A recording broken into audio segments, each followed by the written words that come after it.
क्या तुमने कभी महसूस किया है कि तुम छोटी छोटी चीजों पर डिसीजन लेने में भी स्ट्रगल कर रहे हो, या ऐसा लगा कि तुम गलत चॉइसेस बार बार रिपीट कर रहे हो, चाहे उससे नुकसान ही क्यों ना हो रहा हो सकता है इसका एक बड़ा रीजन एक्सेसिव पॉर्न कंजम्पशन हो। सो वेलकम टू सीखो official show quit porn addiction. आज हम समझेंगे कि पॉर्न तुम्हारे डिसीजन मेकिंग को कैसे वीक बनाता है और इसका लाइफ पे क्या इंपैक्ट पड़ता है। डिसीजन मेकिंग का कनेक्शन प्री फ्रंटल कॉर्टेक्स से होता है, ब्रेन का वही हिस्सा जो लॉजिकल थिंकिंग, सेल्फ कंट्रोल और फ्यूचर कॉन्सिक्वेंसेस को एनालाइज करता है। जब भी तुम कोई डिसीजन लेते हो, तुम्हारा ब्रेन ऑप्शंस को वे करता है और फिर बेस्ट ऑप्शन पिक करता है। लेकिन एक्सेसिव पॉर्न से प्री फ्रंटल कॉर्टेक्स वीक होने लगता है। स्टडीज दिखाती हैं कि ये ब्रेन के एग्जीक्यूटिव फंक्शंस को डिसरप्ट करता है, जिसकी वजह से इंपल्सिविटी बढ़ जाती है और रैशनल डिसीजन मेकिंग वीक हो जाती है। एक सिंपल एग्जांपल लो, सोचो तुम्हें एक इंपॉर्टेंट काम करना है, लेकिन सामने एक ऑप्शन है इंस्टेंट प्लेजर का। अगर तुम्हारा प्री फ्रंटल कॉर्टेक्स स्ट्रांग है तो तुम लॉजिकली काम पे ध्यान दोगे,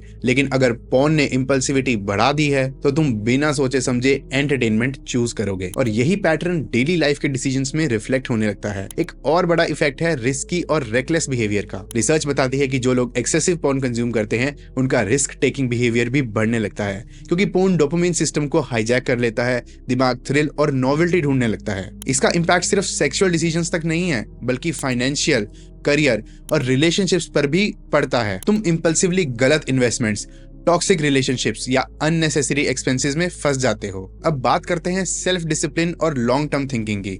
अच्छा डिसीजन मेकिंग तभी पॉसिबल है जब तुम शॉर्ट टर्म प्लेजर डिले करके लॉन्ग टर्म बेनिफिट्स पे फोकस करो। लेकिन पॉर्न ये एबिलिटी को कमजोर कर देता है। जब तुम बार बार पॉर्न देखते हो तो ब्रेन क्विक रिवॉर्ड मोड में शिफ्ट हो जाता है, जिससे कि हार्डवर्क और पेशेंस वाले डिसीजंस लेने से बचते हो। अगर तुम महसूस कर रहे हो कि डिसीजन मेकिंग वीक हो गई है, सेल्फ कंट्रोल कम हो रहा है या इंपल्सिव चॉइसेस बहुत बढ़ गई हैं, तो हो सकता है ये पॉर्न का ही एक इफेक्ट हो। पॉर्न तुम्हारे ब्रेन के लॉजिकल थिंकिंग और डिसिप्लिन सिस्टम को डिस्टर्ब करता है, जिससे तुम इंपल्सिव और गलत डिसीजंस लेते हो। अगर तुम अपनी डिसीजन मेकिंग पावर वापस लाना चाहते हो तो अपने ब्रेन को रीसेट करना होगा। एक तरीका है डोपामिन डिटॉक्स। उन चीजों से दूर रहना होगा जो ब्रेन को ओवर स्टिमुलेट करती हैं, जैसे एक्सेसिव पॉर्न, सोशल मीडिया और unnecessary entertainment. Meditation, deep work और रियल लाइफ गोल्स पे फोकस करके तुम सेल्फ कंट्रोल और लॉजिकल थिंकिंग को वापस ला सकते हो। तो अगर ये एपिसोड आपको पसंद आया हो तो अपना वैल्यूएबल फीडबैक कमेंट्स में जरूर दें और इस वीडियो को अपने सभी दोस्तों के साथ शेयर करें।